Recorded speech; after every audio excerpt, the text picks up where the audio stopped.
Hi everyone, it's Michelle from Country Morning Creations. I am back with one more manila folder journal that I have made, and again I am using my Regency Rose collection. Some of these pieces are not available through it. They were some special papers that I made for myself, but I am considering doing a more neutral one like this. And if you'd be interested, make a comment below if you would like a more neutral one instead of the blues and pinks, or all blues and pinks, or just more neutral papers.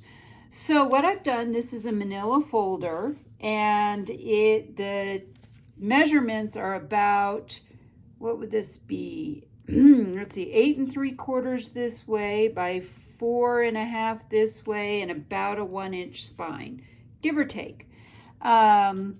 This is the paper on the back that I used on the front. I have just layered a few things up for this. So I have a doily here. I have some lace and some pink ribbon below it. This is one of the postcards or pieces of ephemera from the kit. I put a little bit of lace behind this Tim Holtz plate, and then on some coffee dyed paper I typed. Yes, I have a typewriter. I actually have two. I have an electric one and a manual one. And they're both originally mine, so yes, I'm that old. So anyway, that says Day Book, and it has lace on the spine, and it's closed with seam binding. So if we get into it, it's very similar, pretty much the same as what you've seen before. I don't think there's anything wrong with people creating something that people like and making it over and over again. And so that's kind of what I've done here. I like this kind of quick and easy journal. I made it in the morning and it was done. So I love that. Again, it's not a hard cover, but it's a very solid cover because I used cardstock here and here on top of the already rather solid folder. I have wrapped each signature with a lightweight cardstock that I've printed, and there's plenty of writing here on the inside. I've used my 28-pound coffee dyed acid neutral paper, and then I used the same pockets again. These are pockets that actually add writing space, not take away from writing space. So this is this triple flip, and all of these I learned, these ones that add, I learned from Yvonne Preston. So again, she is a great resource. I have some of my extra pieces in here. I have a card, I have a tag, I have another card and another card. And then I have some old French ephemera. I forget what this is called. Mulberry paper, I think, is what that is called. 5-hole pamphlet stitch. I'm using my antique crochet yarn that my grandmother left to me for the signatures. So that is that 5-hole pamphlet stitch. And then this is a classic Rita Donnelly flip. I'm assuming she was the first one to do this, but I did see this from Yvonne also, so there's plenty of room to write inside of it. And again, a tag, another card, and another card. And then again, plenty of writing space here. I love this with the Hotel Burgundy and the larger pieces. A belly band. Haven't used one of those in quite a while. Again, extra pieces here.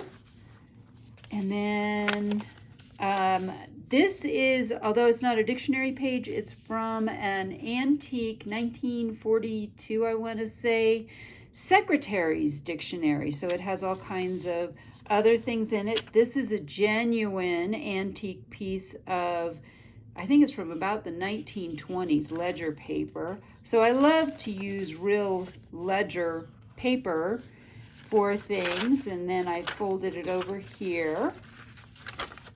And again, another pocket. So there's a card, another card, and a tag. But this is one where it gets opened up like this, and you keep opening it all the way up. And as you can see, there's actually quite a bit of space to journal inside this pocket. And like I said, I learned all of these from Yvonne. She comes up with all kinds of brilliant ideas. Let's get this back in where it needs to be, and so that tucks there and those tuck in here. Now if you tuck all the way, it will go all the way through, but there's enough friction here to hold that all together. And then on this one again, a Rita Donnelly flip and more things from my kits, that and a tag and some other things. And I have inked around the edges of all of them. I have a little bit of Edith Holden. This is the paperback size, and some lovely tracing paper. I love to add that to a journal. And then this again is another one of these flips that you have plenty of room. It looks like it's a solid piece with just some lace on it, but it's not.